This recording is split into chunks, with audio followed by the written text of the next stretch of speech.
Hayden Lichtenberg is a playful, fun-loving little girl. Her favorite TV show is the Mickey Mouse Clubhouse. She loves her big sister Zoe and is constantly smiling. Her family calls her their little miracle, but they hope that the next 50 years of her life will not be as painful and unfair as the first 19 months.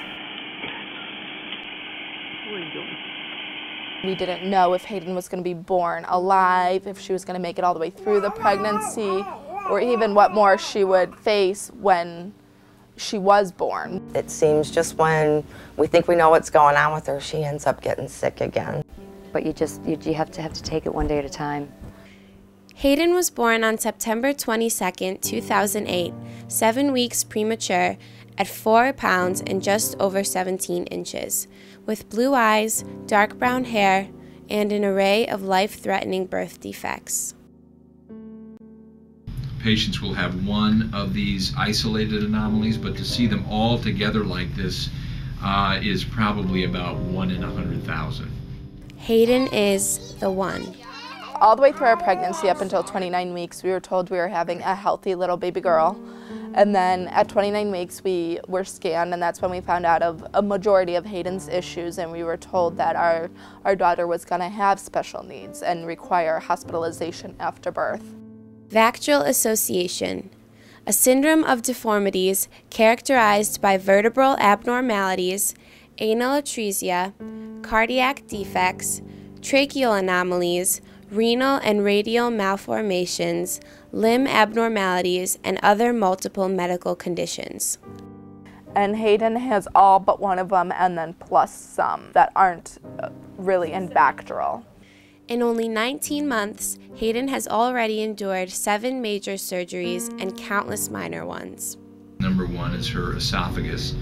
The esophagus is the tube that brings food from your mouth down into your stomach. And in Hayden's case, the esophagus was not connected. Instead of being one continuous tube, it was in 2 pieces.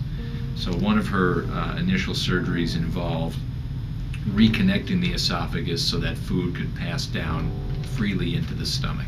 The LADS procedure, which is with the intestines needing to flip back in and go into the right place, and hers just kind of sucked back in. So Dr. DeFiore had to put them back in as normal as he possibly could. Another problem that Hayden had was that some of the arteries in her chest coming from her heart were in an abnormal position. So we had to disconnect those and reconnect them so they were not in the way and so that her blood flow worked properly. In your nose, you have the 2 openings, and hers was blocked by bone. So now Hayden's 2 openings are one big opening. Hayden was also born without an opening in her bottom, and most recently, the most recent surgical procedure that we performed was to create an anal opening so that she can now pass her stool through the bottom. Hayden also had to have feeding tubes and central lines inserted so that she could survive even long enough to have tracheal and Annesen surgeries and an open heart surgery at only 3 months old. Leaving that OR, you put all your hope and faith in that little room and just hoping everything goes well. And I mean, that's your whole life on the table.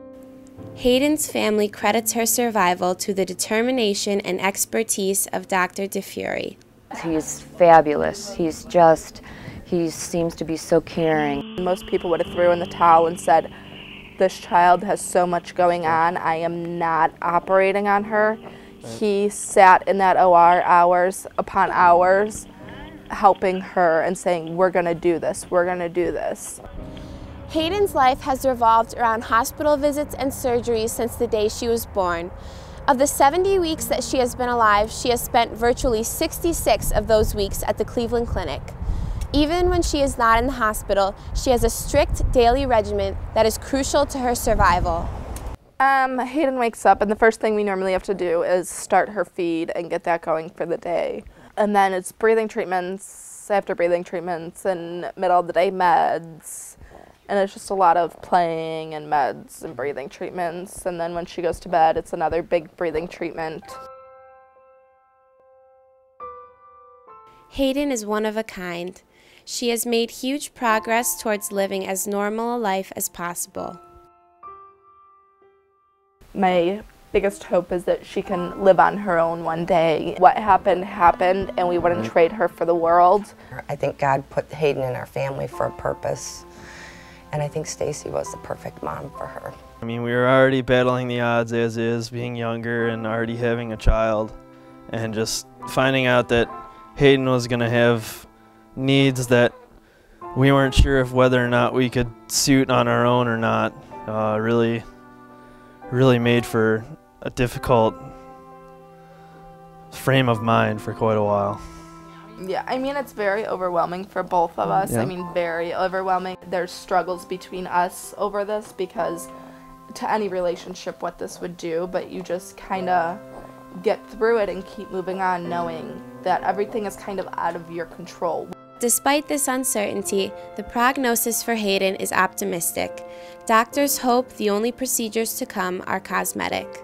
We have surgeries, but it's plastics. I mean, her left arm is she's missing her one bone in her left arm and a thumb on this finger, and they're going to straighten it out, and they're probably going to create a thumb down the road.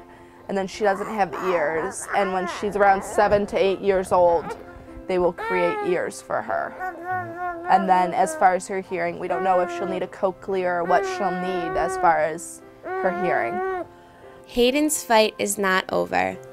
Though her future is not clear, she has a constant supply of love and support from her family to help her through her battle. You know, the poor kid, for being so young, has gone through so much, and hopefully she won't remember any of this. For thinking about how she's so dependent on us to do things for her, she in other ways is also very independent in how she acts and how she plays, and she's very content more often than not. Once she learned how to smile, she always smiled. Always. When she locks eyes with you, it's like she's looking deep into your soul. You almost feel like she's looking right through you when she's staring at you. Her fight through all this has been one to be admired. I mean, there were so many times where it's almost like, girlfriend, just give up because what you're going through is unfair to anybody. And having to say that to your own child is heart-wrenching, but at the same time, like, just to witness everything she was going through, it was just times where I would have just gave up and threw in the towel and said, enough is enough, I can't do it anymore, and she just kept on going. From the moment Hayden Lichtenberg was born, her life has been a struggle, and she has kept going. Her parents and doctors continue to do all they can to give Hayden the life every child deserves, but they're also hoping for something beyond their control. We don't believe in miracles, we rely on them. And that is totally the truth, because we don't have time to believe in the miracles, we need them to happen.